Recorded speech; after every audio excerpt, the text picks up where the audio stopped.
So you log into Destiny. It's start of Solstice of Heroes. Solstice of Heroes is in full swing. You go into the tower, you talk to Eva Levante, and she says, "Hello, Guardian. Welcome to the Solstice of Heroes 2019." Hi.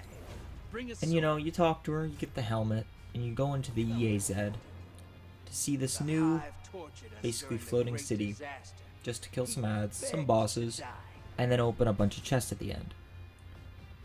Then you unlock the rest of the armor. And you see an absurd amount of stuff you need to do. 10 Crucible games. Gather 500 orbs. Go gather enemy guardian orbs. Stuff like that. Then you finish the green armor, and then you move on to the blue armor. And then it's even more absurd. Do 10 Gambit games.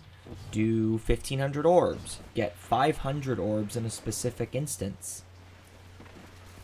And then you complete that. And now you move on to the legendary gear. Legendary gear, 2-man the Shattered Throne, or 1-man it. Easy if you're a hunter, or a titan, or whatever. Get a 200k Nightfall score. Kill 10 bosses. All this kind of stuff. And you just finished it on your first character. You're like, oh wow, Solstice of Heroes wasn't too tedious, I just had to do it on my one character.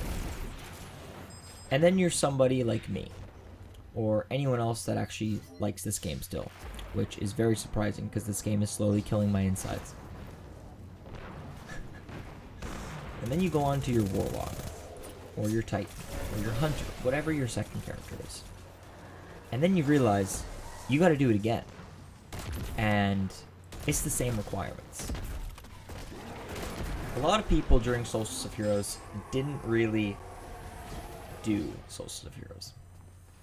I noticed a lot of people, it's an easy way to get to 750, some grinding, etc., etc.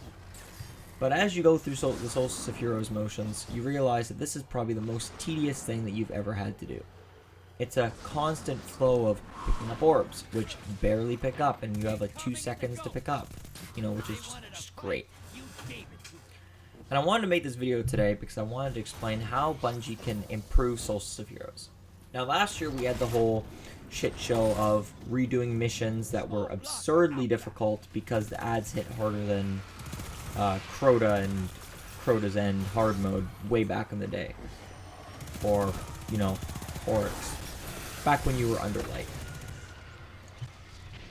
If the formula is to be improved upon, they need feedback. So this is what this video is for. I'm going to tell you guys a bunch of different ways that they can use to improve Solstice of Heroes. The first thing is, I get the requirements have to be high. That's great. But if you have 3 characters, I think that the requirements should be lessened by a third. So the way that it works is, say you need to do 1500 orbs, right? You do it on your first character, boom, 1500 gone. Then you move on to your second character. Third of 1500. Okay, now you only need 1000 orbs. You know what I mean? So basically it would reduce by 1/3 every single time you do it on the character. So then you do it on your second character. Then it would reduce by 1/3 again. And by the end of it, had you have done it on all 3 characters, by the 3rd character you only need to do 500 orbs, and then say 3 Gambit matches, etc., etc. Doing this will actually make it so players will grind for it. Yes, it's stepping down the difficulty, as it's not difficult at all, it's just tedious. But the way that it will work is it will make it so players will be more involved in their activities. I think that Bungie needs to stop with these outrageous,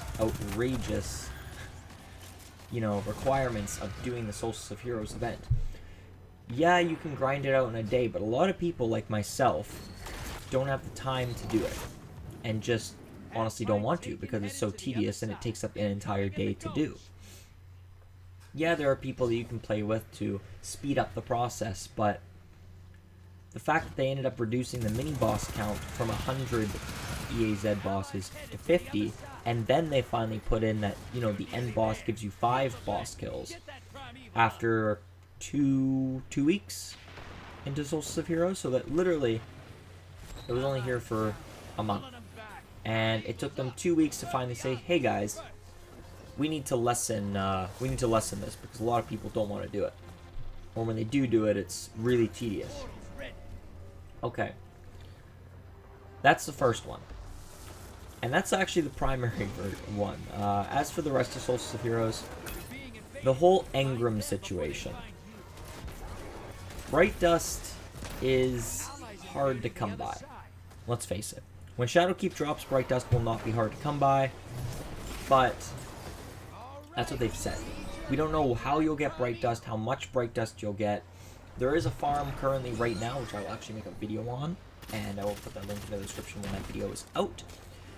You go to, you can keep farming Bright Dust and such, but it's a very slow method. It's, you can still do it, but during Solstice of Heroes, I only was able to get all the armor glows, which were 5,000 Bright Dust apiece, which I think that should greatly be reduced by the amount of, say, bounties you do in the Solstice event, or like when Shadowkeep drops, it should be able to be reduced when you do Tess Everest bounties. Oh, reduce the cost of Bright Dust stuff in her shop by like 1% each. Basically, it would take what Callus is doing and, do it by 80%, which eventually you'll be able to get a bunch of stuff, which is, good for collectors such as myself, because now, unfortunately, I won't be able to get any emotes, which is what I mainly go after. The only thing I have in this event is the Sparrow, the Mini Sparrow, and the 3 glows for all my characters, which is great. But I'm getting off track here. So, next Solstice of Heroes, we gotta make sure that we get 2 engrams. It's always been a 2 engram formula in Destiny during events, and this needs to be addressed because no one really got a lot of stuff during this event, and the whole best of year 1 engram, while,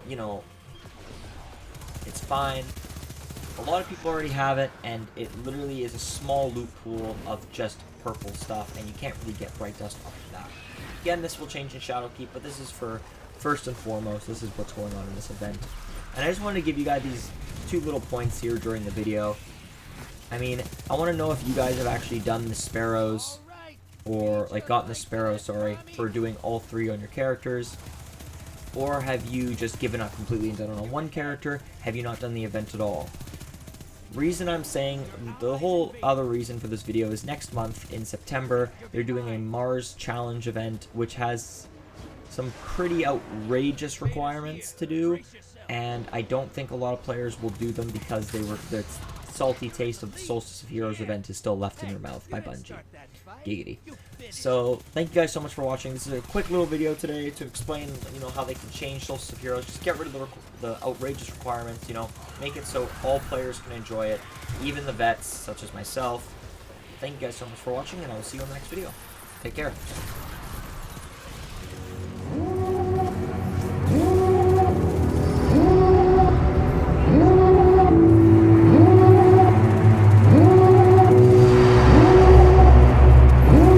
Devil in a red dress, call 911, I'm a killer. You know I had to come